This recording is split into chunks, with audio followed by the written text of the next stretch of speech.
So today I would like to talk about something that a lot of makers experience that perhaps is not talked about quite as much as it should be. Sometimes we might have a moment where we have a look at our stash, be it in a cupboard, in a basket, perhaps in a whole room, and instead of feeling excited, we end up feeling more than a little bit overwhelmed, perhaps even a little guilty.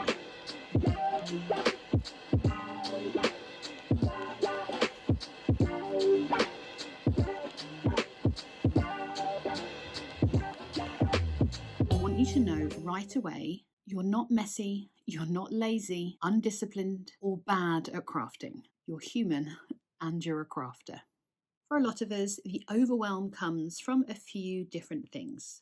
The first being the sheer volume or the amount of yarn that we have in our stash. This can build up from making in different seasons, different moods when we've been buying yarn, and even different versions of ourselves and selecting yarns as we move through learning too. There is, of course, that other pressure, which is, let's call it a magpie syndrome, where perhaps we get distracted by something else, a prettier, newer yarn on the market, and we can't resist buying it. There are, of course, those unfinished projects. Those unfinished projects are not there because we failed at them. It could be that it didn't hold our attention, life got in the way of us finishing it off, maybe our taste changed from the colours we'd selected originally to make that project, or maybe our hands just wanted to make something else.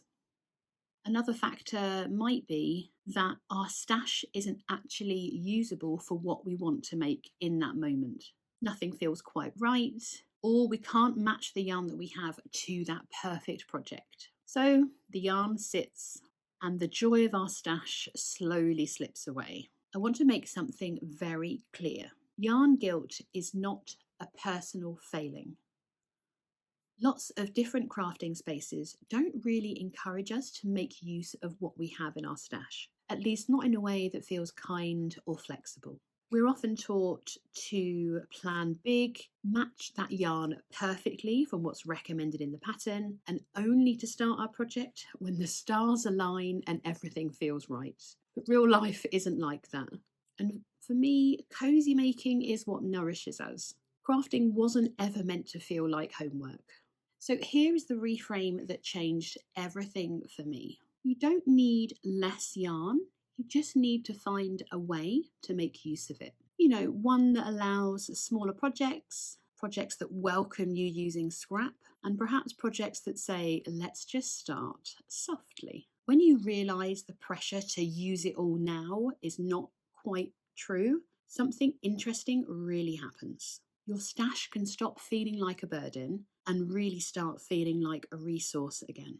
So let's talk a little bit more about how cozy making can help that overwhelming feeling when it comes to your stash. Cozy making isn't about efficiency. It's not even about productivity. And most definitely, it's not about finishing everything all at once. For me, it's really about choosing projects that are right for right now. It could be small projects, perhaps even projects with a repeating pattern, and those projects that are a little bit forgiving for the odd mistake too.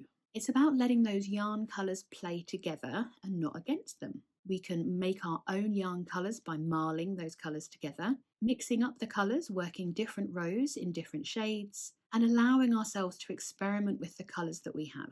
For me, it's all about making something because it feels good, not because it's going to reduce our stash faster. So this might look like stash busting without the pressure, or you're looking to find tiny projects to complete in a weekend, or you're intentionally using up your scraps, not as leftovers, but as a design. Of course, there's no judgment if you just feel like using it all up. If your yarn stash has been feeling a little bit overwhelming and perhaps a little bit heavy on your mind, I really hope this video has gone some way to make you feel like you're not alone in those feelings. I'd also like it to make you feel like you don't have to declutter and sell off your stash, and you most definitely don't need to go and buy new yarn right now. One thing I would say is I would never tell you to be stricter with yourself when it comes to buying yarn. If you want it, you have the budget, you buy it. So in the next video, I'm going to be sharing with you how I plan on using up some of my stash with a great intention. If you fancy learning a new technique alongside with me, I will see you in the next video.